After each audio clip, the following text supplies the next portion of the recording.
All right, let's look at a few examples here with inverse cosine using the unit circle. So we have here inverse cosine of 1/2, right? Keep in mind the numbers that are going in here, because we're doing inverse cosine, this is an x coordinate.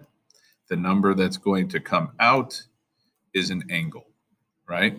Now, if this was if this was 2/3, I wouldn't say that it's an x coordinate. We'd take a different approach to that. We'll probably look at that in a different video, okay?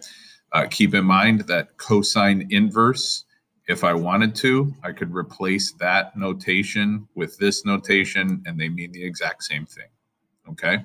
Like we have here and like we see down here.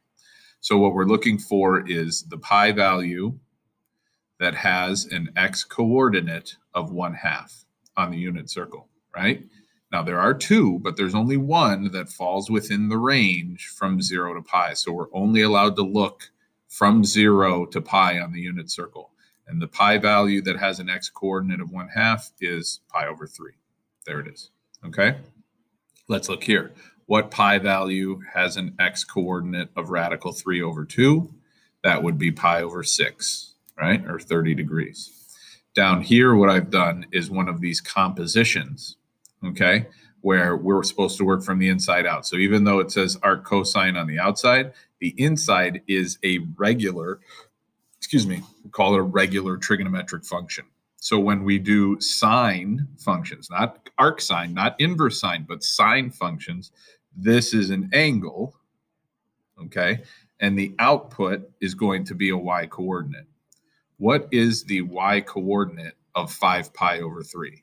The y coordinate of 5 pi/3 is negative radical 3/2. So input-output relationship for sine,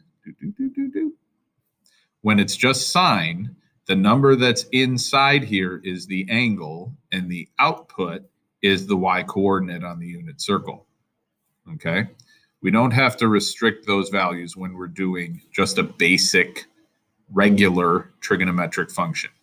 So the sine of 5 pi/3 is the y coordinate at 5 pi/3. I replace this entire expression with its output, which is this.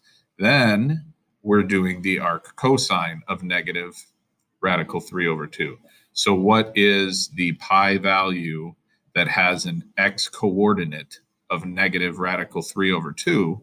That would be 5 pi/6. Okay, so knowledge of the unit circle matters, and understanding the input and output relationship in both regular trigonometric functions and inverse trigonometric functions. Okay.